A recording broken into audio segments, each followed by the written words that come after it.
All right, Heather, I got 1 o'clock Eastern. Is it okay if I go ahead and get this party started? Yeah, let's go. All right, awesome. Well, good afternoon, everyone. Good morning if you're on the West Coast. If you're watching the recording, no matter where you are, I hope you're having a good day. We are here to talk about how to develop your nonprofit's remote workforce. Maybe you're remote. I think most of us are remote these days, so you are in the right place if that is you. I'm Steven. I'm over here at Bloomerang. I'm actually not remote. I came into the office for this webinar, but I'm all alone. I'm staying safe, don't worry. But I'll be moderating today's discussion as always. And just a couple housekeeping items here. Just want to let everyone know that we are recording this session and we'll be sending out the recording as well as the slides later on today. You might have already gotten the slides a couple minutes ago. They went out. But if you didn't, don't worry. We'll get all that good stuff in your hands later on today. Just be on the lookout for an email from me with all those goodies. But most importantly, as you're listening, we love for these sessions to be interactive. So send in your questions, your comments. There's a chat box and a Q&A box. You can use either of those. I'll keep an eye on both, no worries. But we'd love to hear from you. If you haven't introduced yourself already, go ahead and do that because we'd love to know more about who we're talking to. And you can also do that on Twitter. I'll keep an eye on the Twitter feed. If you want to send us a tweet throughout the hour, you can do that as well. Just use the @BloomerangTech username. And if this is your first Bloomerang webinar, just want to say an extra special welcome to you folks. We usually do these webinars a couple times a week now these days. We love doing them. Bring on a great guest. Today is no exception by any means. But if you've never heard of Bloomerang, if you're wondering, hey, what the heck is Bloomerang? We are actually a provider of donor management software. So if you're interested in that, maybe you're looking to change software sometime soon, check us out. You know, we're pretty easy to find on the web. Got all kinds of videos and stuff on the website. You can get a real good sense of what we're all about. So check that out. Don't do that right now. At least wait an hour because my buddy Heather Burright from beautiful Chicago is joining us. Heather, you doing okay? How's it going? I'm doing well. It's not snowing today, thankfully, That's so good. I am ready to go. Yeah, that was a little weird. You got some early October snow, but hopefully it stays warm for you for at least a few more weeks. But it's awesome to have you. I've been getting to know you over the past few months and definitely wanted to have Heather on because she is an expert in this topic, something that most of us are dealing with, not just in the nonprofit sector. If you don't know her, check her out over at Skill Masters Market, where she's doing a lot of leadership development type work. She has a strong background in that. She was at the YMCA national office for many years doing leadership development. And this is definitely her thing. Change management, instructional design, all those good things. So if those are maybe pain points for you, or maybe you're looking for some help, you'll definitely want to connect with Heather after the session. And I think I have a feeling most of you will want to connect with her after hearing her advice on this matter. So I don't want to take any more time away, Heather. I'll let you bring up your slides here. I'll stop sharing mine and the floor will be yours. All right. Let's see if we can make it work. It was a fun transition. Looks like it's working. Yeah, cool. We can do this. All right. Take it away. Let me pop out my chat for a minute and just make sure that I can get that. Maybe I cannot get that going. All right, Stephen, I might need you to monitor the chat. I will. I don't know. I'm clicking it and it's not popping. There's always something from a technology perspective, right? All right, so welcome everyone and thank you for joining today. I'm excited to be here with you and I'm excited that Stephen invited me. This is such a great opportunity to talk about your staff. That's one of my favorite things to talk about. So we're going to talk about developing your nonprofit's remote workforce today. You know, since becoming a remote workforce, you may have noticed some new challenges arise. And I know some of you mentioned that you're a little bit of a hybrid place right now. Maybe some people are still in person, some people are working remote. Maybe you are sometimes in person, sometimes remote. But even normal tasks when we're in this type of environment, like managing projects or communicating with staff, look different and even feel maybe a little bit uncomfortable at times. And on top of that, your employees may be facing burnout. We've been in this situation for a long time now. It feels like 6 years, but I think it's been about 7 months. And their work and their home life have probably blended into one, and that presents all kinds of challenges as well. So how do we invest in our employees and make sure that they have the skills they need to thrive in this new environment? And so that's what we want to talk about today. We want to discuss the unique benefits and challenges of a remote workforce, discuss how we as employers, but also as leaders within our organization can continue to develop the capabilities of our staff. And I want you to leave today with one custom action that you can take to begin creating a more effective remote workforce in your organization. So we'll start to brainstorm what that might look like for you.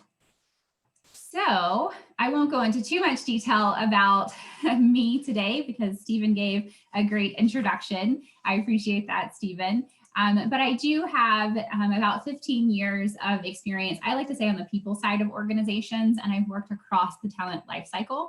I did come from a national nonprofit, as Stephen mentioned, but I've also worked in other sectors as well. And I like to bring all of that experience to my work. In my last role with a national nonprofit, I worked with the proprietary competency model there, and I helped identify the competencies that people would need to be successful throughout their career. So whether they were a part-time frontline staff person to a C-suite in the organization, what skills do they need? What leadership skills or technical skills do they need to be successful? And then how can we as an organization, we as leaders, we as HR staff, help hire, onboard, and develop them with those competencies in mind? And so one of the things that I was able to do there is really apply both my instructional design background as well as my change management approach to help foster that environment for employees. So many organizations are obviously now being faced with this remote workforce, and we still need to be able to invest in our people. We know that investing in our people affects staff performance, it affects staff satisfaction, staff retention, and it affects our ability to innovate as an organization and to ultimately meet, customer, community, member needs. And so one of the things that I do now as a consultant is I partner with small to mid-sized organizations, primarily nonprofits, to create the environment and opportunities that people need to thrive. And we're going to talk a little bit today specifically about developing that remote workforce that we have. So you may see a somewhat blank slide on the screen, and this is where I really want to get your chat fingers activated. So go ahead and find the chat box if you haven't already. I want you to take a moment to think about our current situation. It's blank. The slide is blank because I want to hear from you. Tell me something that your organization, or your staff are currently facing. It could be anything that your organization, or your staff are currently facing. And while you type that in, I just want to note a few things that I have seen or heard or read about over the course of the past 7 months. So your staff may have abruptly left the workplace for a home office back in March. Their home office may or may not be conducive to working from home. So if you think about people who had never worked from home before, may be working from a couch or a dining room table. They may have one screen where they may have had two screens in the office. So there are a lot of changes that are happening, and that's one setting change has made a difference. On the flip side of that, you may have staff who are still going into an office or a workplace setting. They may be essential workers. They may be concerned about, how do I show up every day, provide this service in a really great way, and also keep myself, my family, and others safe while I'm doing that. Your staff may be schooling their children from home, and that's a whole different dynamic. They may be dealing with anxiety from COVID. They may be concerned about a sick family member or a friend. They may be troubled about the racial injustice that they're seeing around them. And ultimately, they may have no idea how they're going to get everything done, everything that they were supposed to get done pre-COVID. How are they going to get it all done now, given all the changes and all the challenges that they're facing? So, Stephen, I don't know if there were any chat responses, if you can call out maybe a few of those. Oh yeah, there's some good ones in here. All things I'm feeling myself: fear of coming back, missing in-person meetings, lack of collaboration, just kind of feeling disconnected from people, just general uncertainty, unknowns. People are feeling fatigued, difficulty engaging with program participants. That's an interesting one too. Yeah, not just the staff, but the people we're serving too. That's tough. Yeah. Wow. Absolutely. Thank you for sharing those. So let's dive into a little bit of what the data is telling us. So 66% of the workforce is currently working remotely. 43% of the workforce wants to keep that remote work option. So they may want a hybrid approach. They may want to be able to do part-time in an office, part-time at home, but they want the flexibility of remote work. I saw another study that said 80% wanted this option. So 43% felt a little low to me. So I did a little digging, and another study actually found 80% wanted this option. 20% of employers are considering remote work in the future. So we've seen, obviously, a lot of companies and organizations have gone remote temporarily. And we've seen companies like Amazon extend at least through the summer of next year. And we've seen other companies like Twitter and Zillow offering remote work indefinitely. But 20% of employers are considering remote work in the future. I want to point out that this is not necessarily every position that they offer. So if you think about Amazon, at this point and in our near future, they're probably always going to need drivers. They're going to need someone who drives the packages, delivers them to a doorstep. Maybe someday in the future, they will have self-driving cars and drones delivering the packages, but at this point, they're relying on drivers to do that. So it's not every position and every staff person that they're offering that remote work to, but they are being much more flexible in who and how they're offering the remote work options. And I think that's important for us to consider as nonprofits too. I think sometimes we think if we're delivering a service, how can we be remote? How can we offer this opportunity for staff? But it's about being flexible more so than it is about everyone working from home. So I'm curious, you guys have been working from home and maybe back partially now, but you have been working from home, have had staff working from home, have been around others who are working from home. So I want you to let me know in the chat, what are some benefits that you have seen from remote work? And I know that, while many organizations were sort of forced into remote work abruptly this year, we are seeing quite a few benefits, which could be why 20% of organizations are now considering it as, a future option for staff. So I'm curious just to see what benefits you have seen. Stephen, were there any in the chat? Yeah, no commute has come up a bunch of times. Looks like some folks are not missing their driving into the office. More flexibility in the schedule. Mm-hmm. Which I feel that one too. Reduced expenses, so maybe they don't need to spend money on things in the office as much. That's good. It's more relaxed, lower stress. That's good. I'm glad the stress levels. Lots of people were saying less stressful. That's good. Awesome. Okay, well, good. Well, we know that there are benefits, and I'm going to show you guys a little bit of data that is also available. So first, remote work affects your people. So when you are remote, you are not defined by a specific geographical area. So when you go to hire for new positions or recruit new staff, it's easier to find the skills you need, and you have a larger candidate pool to choose from. So you also, it can increase diversity in that candidate pool and ultimately your workforce. It also helps you stand out as an employer. So 35% of employees would change jobs for the opportunity to work remotely full-time. That percentage increases for other part-time options and flexibility as well. More than a third of workers would take a pay cut up to 5% in order to be able to work from home at least part of the time. And organizations with remote work options have a 41% lower absentee rate. So we know it affects the people. It also affects the business, as some of you pointed out in the chat box as well. We're seeing decreased business expenses, things like office space, equipment, travel reimbursement. One study found that an organization can save $11,000 per remote worker who is remote just 50% of the time, and that's per year.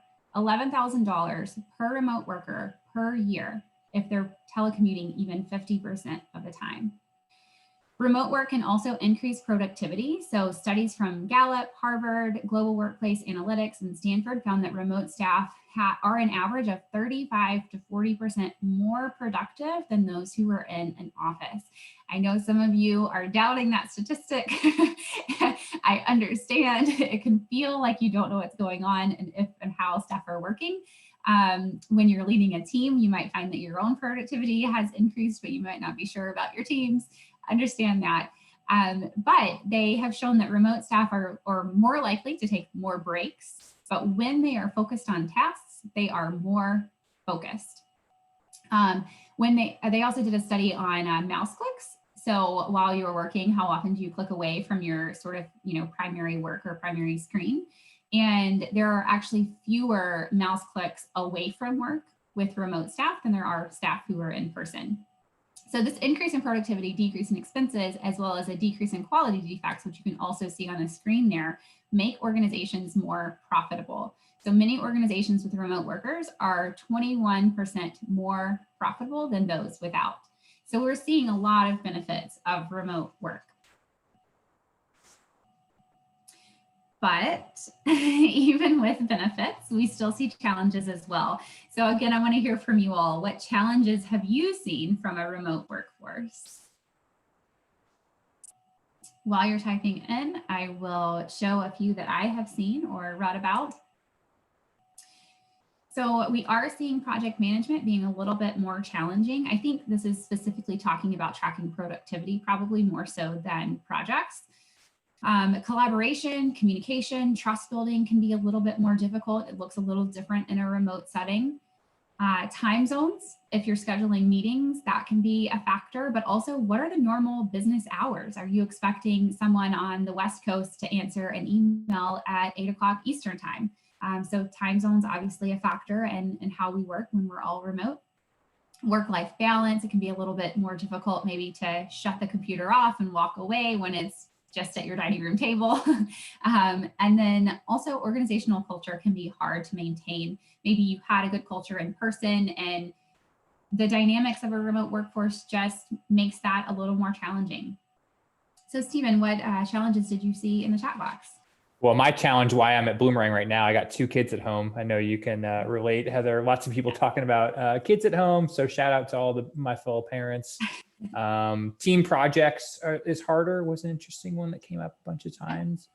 Communication with the team, balancing work and life, life and homework. That's just because it's all together. That makes sense. Zoom fatigue a couple times. Yeah. Hard to look at all the screens all day. It is, but I'm glad you guys are here. All right, so let's talk about what to do. So we have benefits, we have challenges, we talked about our current state. What do we do now? Let's talk about the strategy. So as I get into my recommendations and my approach, they are grounded in 2 beliefs that I have. So I wanted to start by sharing those 2 beliefs. The first belief is, I believe people excel when they know what is expected of them and they can show up authentically at work. And you'll see this as I start to go through my recommendations. Belief 2, I believe organizations are better when they empower their people to operate from their strongest capabilities. So again, you'll see this as we go through the next few slides. So what do I mean by strategy? So you probably have an organizational strategy in place. It may have shifted since the start of the pandemic, or it may be the same. Either way is fine. But what you want to do is you want to make sure you're really clear about your organization's priorities. If they have shifted, if you feel them shifting, make sure you go back to those priorities and define them really clearly, because what you want to do is align your talent practices to them. Everything you do with your people needs to help your people deliver on your organizational strategy. So we have to be really clear about that first. And then when we start talking about supporting your staff to drive those priorities, we're going to set clear expectations with them. We're going to teach them how to do the things we need them to do, and we're going to create the culture in which they can thrive. And we'll dig deeper into each of these. So we're going to start with setting clear expectations. But don't they have job descriptions? Yes, yes, they do. I'm so glad you brought that up. I hear this objection a lot because they do have job descriptions, most likely. But one, things have shifted. And I think we need to just acknowledge that. But two, and I'm going to give you 4 words here, other duties as assigned. Now, and as an employee stays with an organization, I think especially in the nonprofit space, that list of other duties as assigned tends to get longer and longer, and it's not always revisited. So when I say set clear expectations, I think we need to revisit that job description and those other duties as assigned, which may not be included in the job description. And we need to be really clear about what we want our staff to focus on. Which activities align most closely with those organizational priorities that we talked about a couple slides back? Focus on those. And then we want to help our staff prioritize their work. And again, thinking about everything they're experiencing right now, everything that's going on in our world, everything that they might have going on personally, they may be really good at prioritizing their work most of the time. They may need help right now. They may not see clearly what the organization's strategy is right now. They may not feel like they can even take a breath long enough to sit down and prioritize their own work. So as a leader, we can step in, we can help them prioritize. We can go back to the organization's strategy and priorities and say, these are the things that you as a staff person need to prioritize in order for us to deliver on our strategic plan. So based on those organizational priorities and their capacity, determine what they need to start doing, what they need to stop doing, and what they need to continue. Now, I also recognize that we are not always good at the stop part, which is why that other duties as assigned list gets so long. But we need to be really clear on our priorities, which means we may have to stop doing some things or at least press pause. And then I would say figure out what is non-negotiable and where you have flexibility. So maybe you have, just as an example, maybe you have a requirement where your staff have to respond to requests within 24 hours. Maybe it's an internal request, maybe it's a request with someone involved with your nonprofit, but they have to respond to that request within 24 hours. Is that non-negotiable? Maybe, because you certainly want timely communication. That's important. So maybe that is a non-negotiable. Or maybe they can have 36 hours to respond. So now you've taken that non-negotiable and you've offered some flexibility. Again, this is going to look different based on your organization's priorities, based on your staff capacity, and what you're able to provide from a flexibility perspective. But it just takes asking the question a different way and really looking at what are those priorities that have to happen in order for us to achieve our goals, and then what can slide. How might we do this a little bit differently? So the next piece of this was to teach them how. So once you're clear on the actions, what actions your staff need to take, we want to teach them how to do those things. But didn't I hire them to do the job? Yes, yes, you did. I'm also glad you brought this up. I hear this a lot too. So we did hire them to do a specific job, and they came to us, our staff come to us with amazing skill sets. That's why we hire them. But things change, and how we get things done change.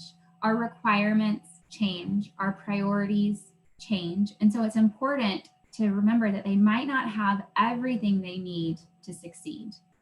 And as leaders, it's our responsibility to make sure that they can succeed. So when I say teach them how, I think it's important to focus in on the actions you need them to take. Now, again, notice my language here, action. Once you focus in on the action you need them to take, you can create opportunities to help them learn.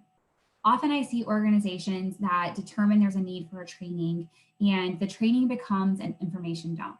It becomes an information dump from the subject matter expert or from leadership to say, there's everything you need to know.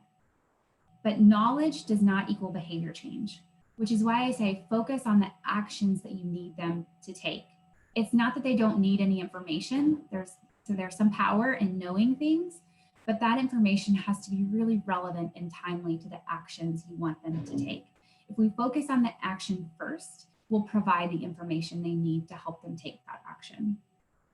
Also, identify how the action you need them to take is different than what they're doing now. You want to focus in on the behavior change, right? They're doing one thing and I need you to do it slightly different, or I need you to stop doing that and need you to start doing something else.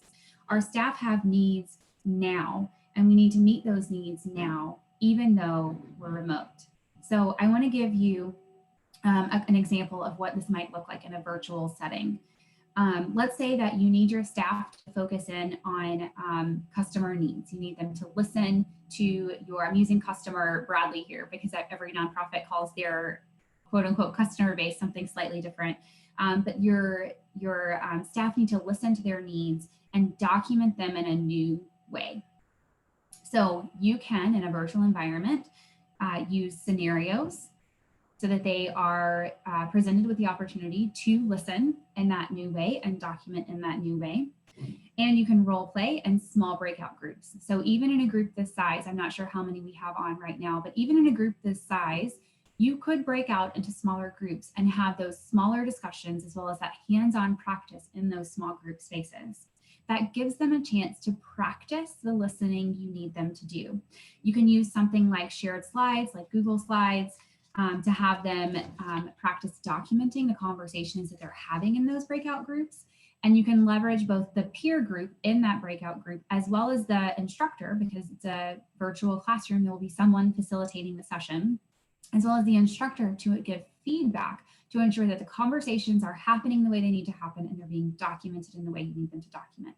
This is a very low cost way of building a skill, creating a new behavior. You can use Zoom or whatever technology you already have for video conference calls. Most of them, if not all of them, allow for that small group breakout session. And Google Slides, Microsoft Teams, we have all of these different opportunities to share documents over the wonderful internet now. So you can use what you already have from a technology perspective and allow people to practice the behavior, the action that you need them to take in that safe environment and allow them to get that feedback that they need so that they know they're headed in the right direction. And then I saved culture for last. You could argue that this should be first and is most important, but culture is a bit like the water we swim in. It's not easy to see that you're in it. It's not easy to know that you're in it when it's clear, but when it starts to become murky, then you start to recognize the water that you're in. So, isn't that the fluffy stuff? I just needed a question for this slide because I had a question for the other two. I love this. Isn't that the fluffy stuff? It's more than the fluffy stuff. So culture is how things get done in your organization. It is both the policies and procedures, the norms that exist, as well as the values and the beliefs and the workarounds that exist. And so it's important when we talk about culture to make sure that we are defining the culture that we want to see and that we are acknowledging the culture that exists, even if it's not the desired culture. If you want to move from one to the other, acknowledging what it is now and moving towards that future state is important. So I could talk about culture all day because it's such a big topic, but it's important to note that everything you do depends on your culture. People want to feel valued and capable and like they can show up authentically at work. So I'm going to talk a little bit about culture from a community perspective, and I say community based on the community of your workforce, as well as on the work that your workforce is doing. So to create a strong culture, think about the community you are building internally. Is it supportive? Are there real, genuine relationships among staff? Do people feel like they belong in your organization? Do they feel like they have a voice? If yes, that is something to celebrate. And if not, think about what you can do to create that. How can you foster that environment? How can you facilitate those connections? So that's the community side. And then think about the work side. Think about the work that your staff are doing. Emphasize the meaning and the purpose of their work. Again, people want to feel like their work matters. So if you emphasize the meaning of what they're doing as opposed to the task, they're going to feel more valuable and they're going to show up differently. Celebrate the accomplishments that they have. Track their productivity rather than their hours. I see this one is a big one. If you're tracking hours, a lot of times people feel devalued. Track their productivity and not their hours. And remove barriers. Often people want to do the right thing, but they're running into barriers that exist within your system. So whenever you can, remove those barriers. And then I saved sort of the best for last here, lead with empathy. This is so important. Again, I just want to take a moment to think about everything we've been through over the past 7 months. Things happen, right? Children make appearances on video calls now. That probably would have been frowned upon a year ago. And now it's kind of normal. I was sharing with Stephen before the webinar started that I have definitely been on a conference call when my 2-year-old handed me a toy phone, which I answered, because when a 2-year-old hands you a toy phone, you answer it. And so you just never know what you're going to see, what you're going to experience, because people want to bring their whole selves to work. And right now, they don't have much of a choice. They may also miss details that they would not have missed before. There's a lot going on. There's a lot in their mind. There's a lot on their plate. And it's important just to acknowledge that and lead with empathy. Find ways to check in with your staff as humans, not just on their work, not just on their productivity, but schedule a 15-minute morning video call just to ask them how they're doing. Send a quick hello if you have a messenger or chat system. Schedule a team call to celebrate the accomplishments from the week and kind of close out the week that way. Send them a personal email thanking them for their work. Just think about what are the things that you can do to show people that you care.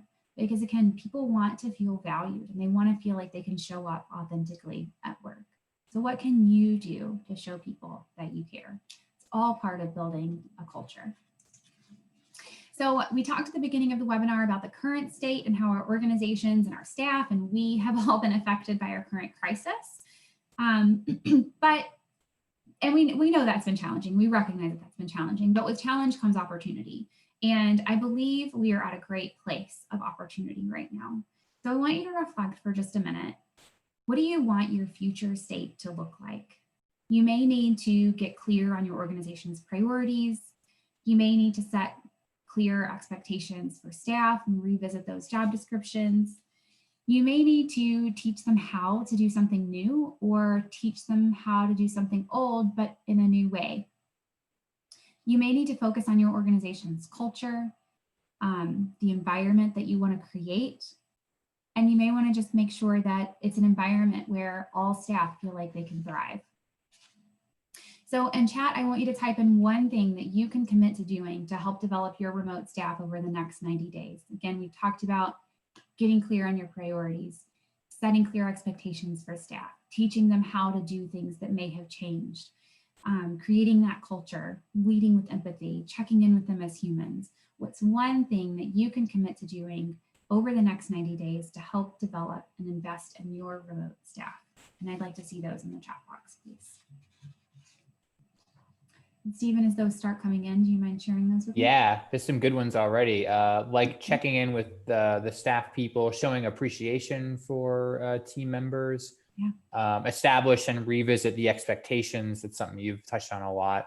Mm-hmm. Weekly check-ins, just saying thank you more check-in meetings. A lot of people talking about doing more check-in meetings. Yeah. Weekly happy hours. Yeah, I love that, Antoinette. We do that here on my team as well. We have 2 weekly happy hours. Emphasize the meaning of the work, celebrate accomplishments, track productivity, setting clear goals. Yeah, looks like folks got some good ideas here. Great. So recognize that this also may be a behavior change for you, and think about, kind of reflect on how you typically make changes. So for some people, you can just make up your mind and you do it. These are the people that set their New Year's resolutions and they are accomplished within the first 90 days of the year, right? And you stick to it. You're naturally, internally, intrinsically motivated to make that change. Some of us make New Year's resolutions and don't follow through, right? So think about how you make behavior change. If that's you, what can you do to make sure that these changes happen? What can you do to make sure that you commit to this change in the next 90 days? Do you need to put it on your calendar? Do you need to tell someone so you have accountability? Think about what you need to do to surround yourself with the support that you need to also make this behavior change. Some of us don't even make New Year's resolutions because we know they're not going to happen. And those are the people who probably didn't write anything in the chat box. I see you. I see you. Okay, that's okay too. But I encourage you to make a commitment and surround yourself with whatever support you need. Like I said, put it on your to-do list, add it to your calendar, tell someone to help hold you accountable, whatever you need to do to follow through, because we want to create this experience for our staff so that they can then create this experience for our members or our customers, our stakeholders, our vendors, whoever it is that they're working with on our behalf. So what now? I do have a free resource, 3 reasons your teams aren't meeting expectations and what to do about it. And I am going to give that resource away for free to anyone who schedules a free strategy call with me. You can email me, reach out however you see fit to get that scheduled. But on a free strategy call, what we're going to do is we're going to talk about your specific current situation. Today, what we did was an overview. This is kind of generally what people are feeling, what organizations are experiencing right now. But we'll talk about your current situation and your desired future state. And then what we'll do is we'll talk about what you can do either independently or how we might work together to make a change towards that desired future state. So again, it's a free strategy call. It's really just to help you figure out what you want your organization to look like, what direction you want to head in, and how to accomplish that. If we work together, we could do something like create a custom talent development blueprint for your organization or another custom solution. I also specialize in virtual classroom training. So if you're looking at how do we teach people how to do something different, but want to do it virtually and want to make it engaging, that's also something that I specialize in. And so we can talk about what a custom solution might look like for you as well. In the meantime, I would love to stay connected with you. I am very active on LinkedIn. You can find me there under my name, Heather Burright, and also you can connect with me on my website at skillmastersmarket.com. I also am happy to connect via email. Maybe we can drop my email address in the chat box as well. Or on my website, I have another free resource, 3 tips for virtual facilitation. And if you decide to download that, you can get added to my email list and we can stay connected that way. But I'm excited that you all carved out the time today to talk about developing your remote workforce. And I would love to stay connected in whatever way makes sense for you. And yeah, we can go ahead and end with a quote before we take questions, I guess. I wanted to end with a quote. I know that the past 7 months has been challenging, things that have been unexpected and challenging in ways that you would not have thought even a year ago. Kind of the joke's on us that we always ask people in their interviews what their life is going to look like in 5 years. And here we are 7 months later and not knowing what's going to happen. We're just talking about, are we going to have in-person conferences next year? We don't know. So I recognize that it's been unexpected and challenging, and I felt it too, so you're not alone in that. But I just felt like this quote just resonated with me based on where we are right now, and I hope it does with you too.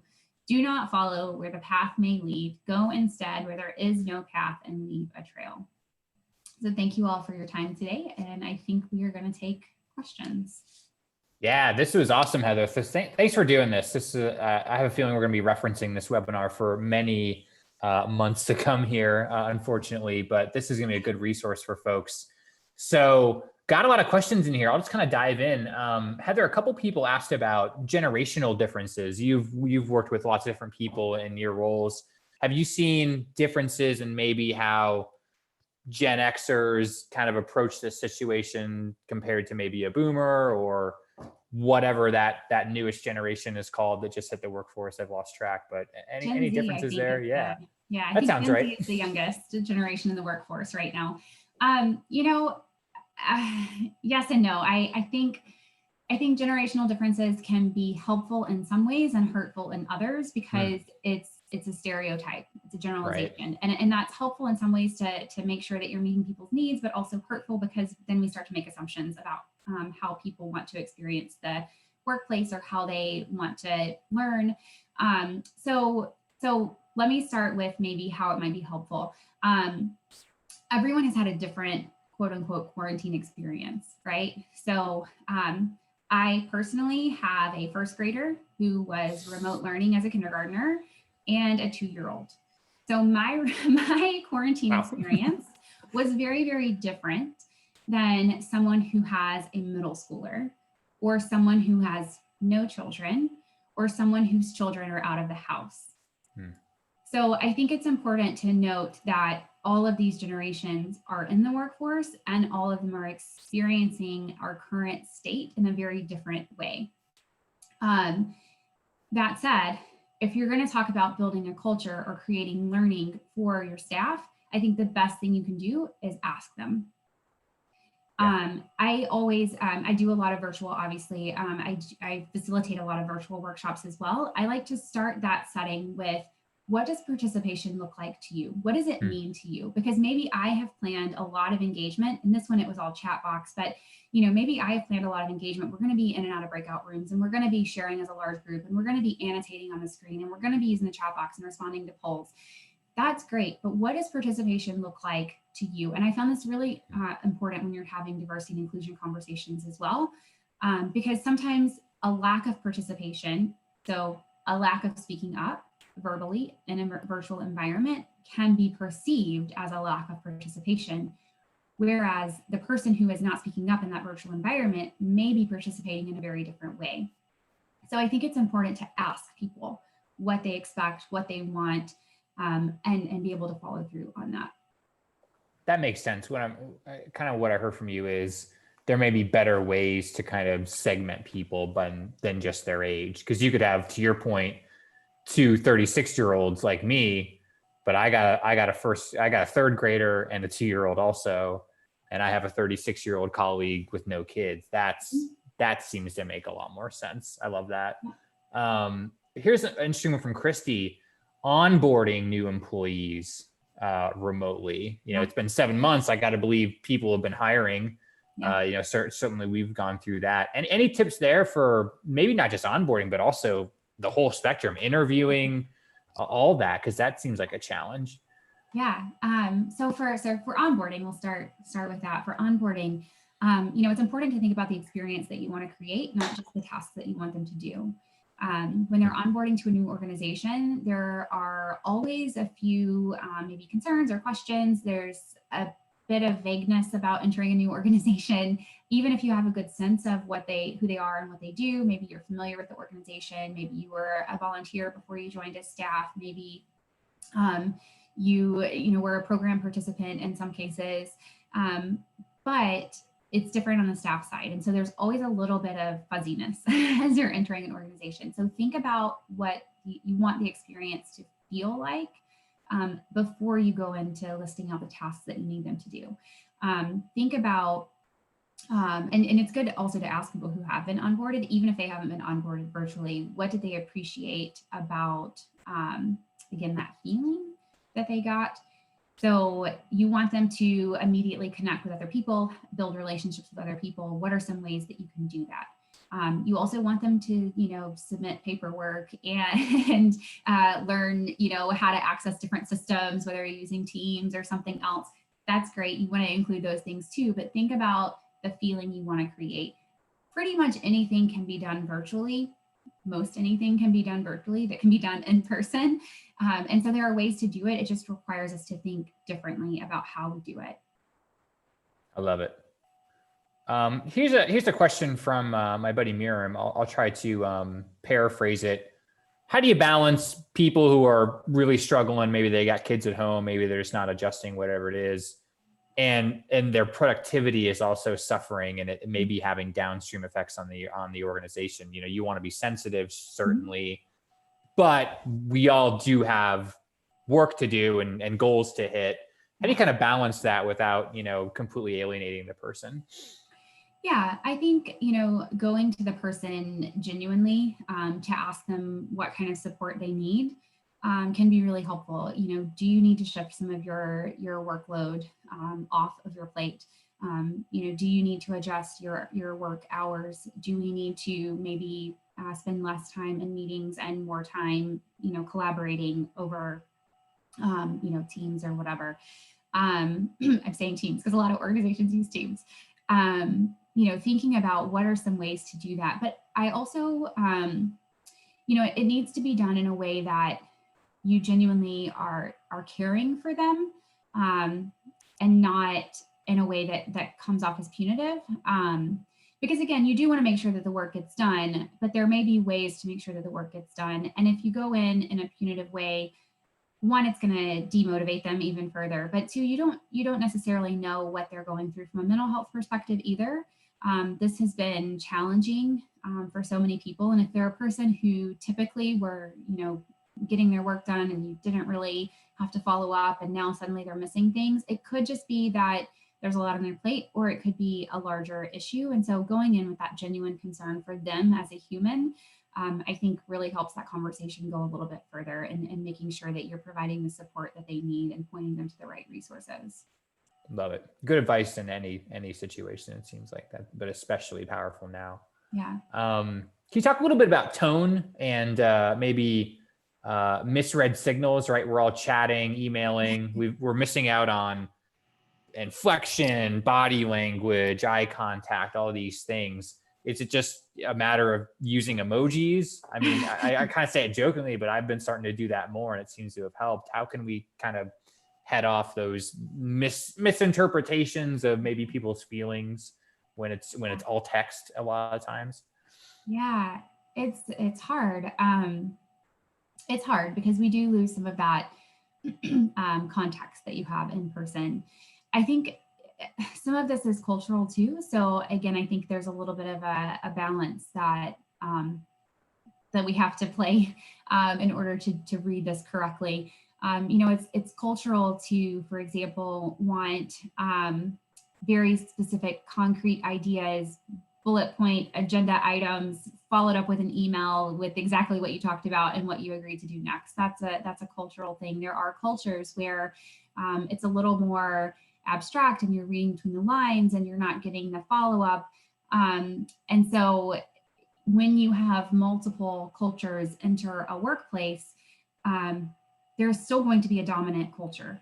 And the dominant culture in your organization could be more on the bullet point, get everything concise and clear and say it the way you want it stated, or it could be a little more on the read between the lines. And so someone who is in a different culture, from a different cultural background, or experiences the world differently, might react to what you're doing.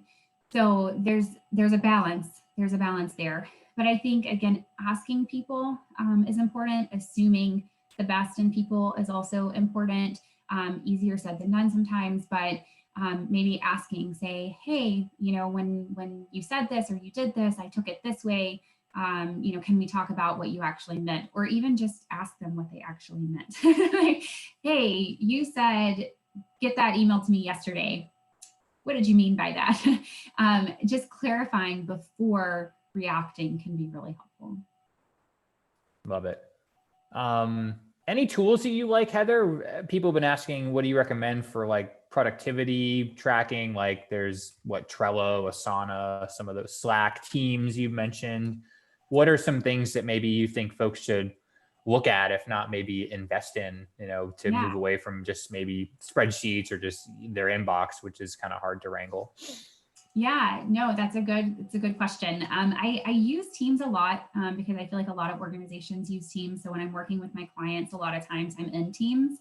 For me personally, I use Trello. I just like, it's easy, intuitive to use. If you're not familiar with Trello, it's basically like type, click enter, drag and drop. It's very, very easy. And you can tag people and set deadlines and things like that. So you can use it. I have some Trello boards that I use as like a repository of information. So I can just go back, I can grab things, I can see what's there. And then I have some Trello boards that are a little more project management related. So I can see something like from a workflow perspective, I can see something moving from this column to this column.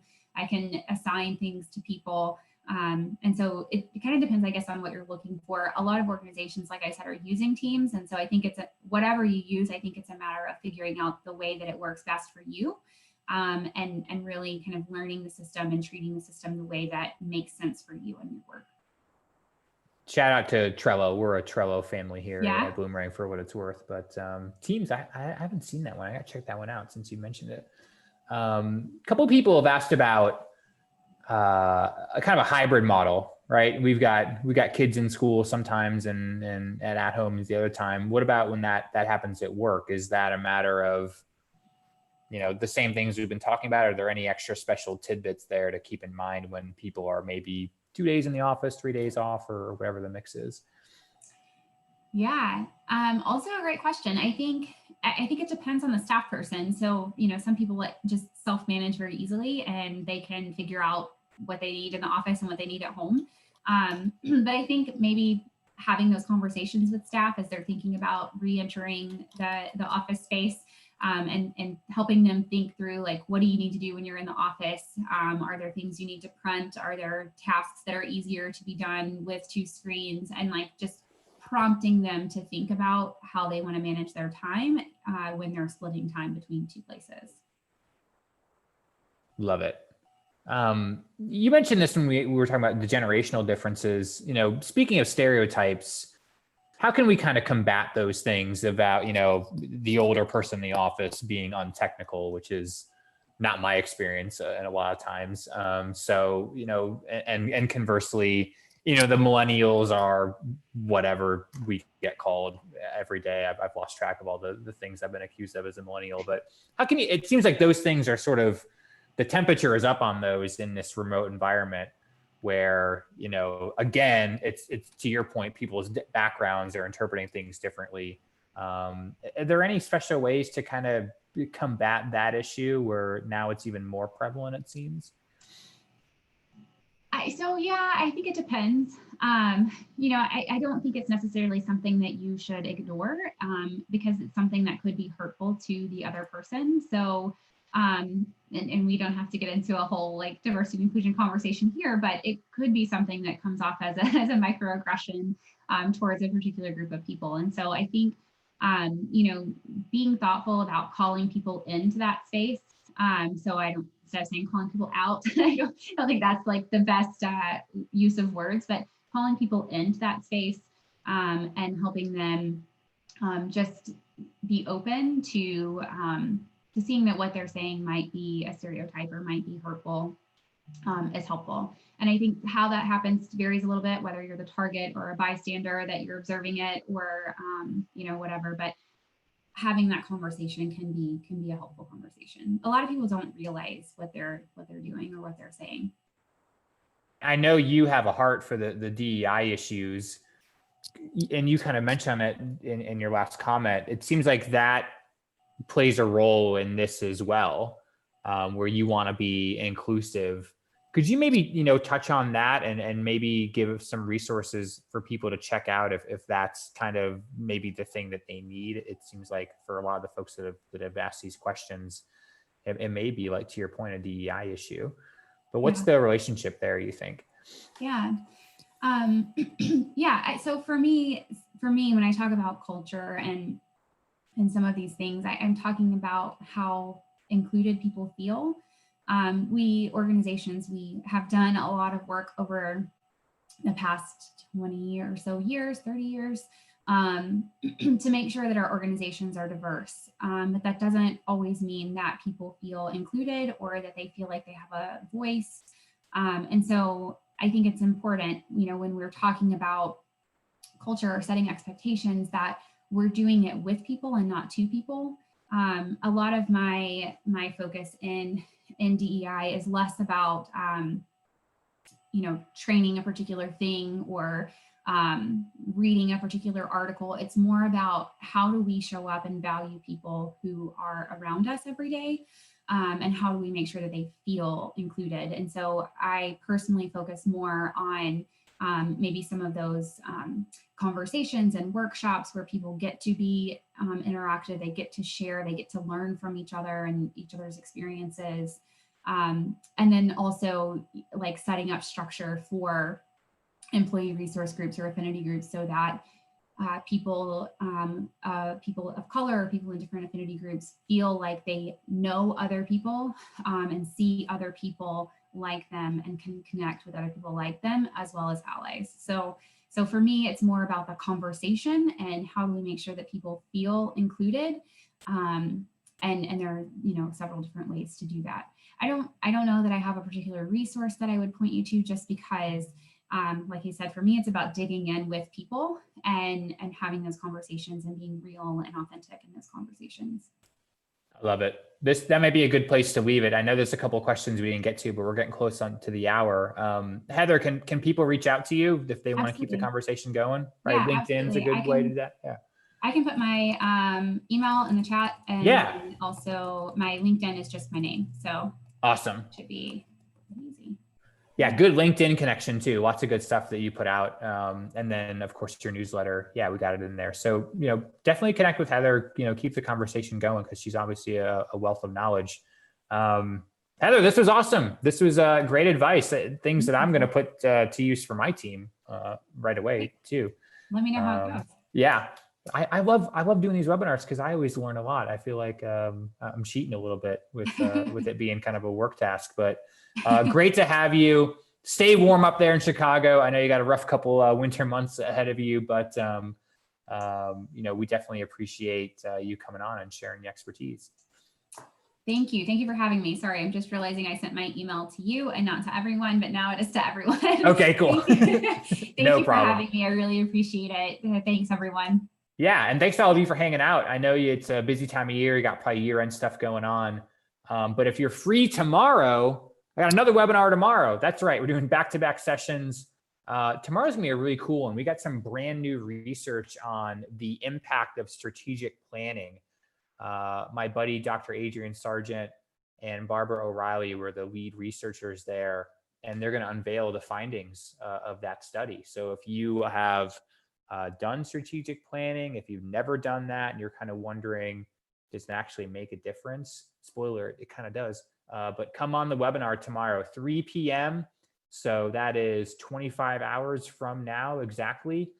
Totally free, totally educational, just like this one. We'd love to see it if you're free. If you're not free, we'll record it. No worries, you'll get that. If you subscribe to our blog, just be on the lookout for it. And we got some other webinars on through the end of the year you can check out on our webinar page. So we'd love to see you on another session, maybe tomorrow, but if not, sometime in the next coming weeks. But we'll call it a day there. Look for an email from me with the slides or recording. You'll get all those goodies out to you, and hopefully see you tomorrow, if not sometime soon. So have a good rest of your Wednesday. If you're watching the recording, I hope you're having a good day no matter where and when you are. And we will talk to you again soon. Bye now.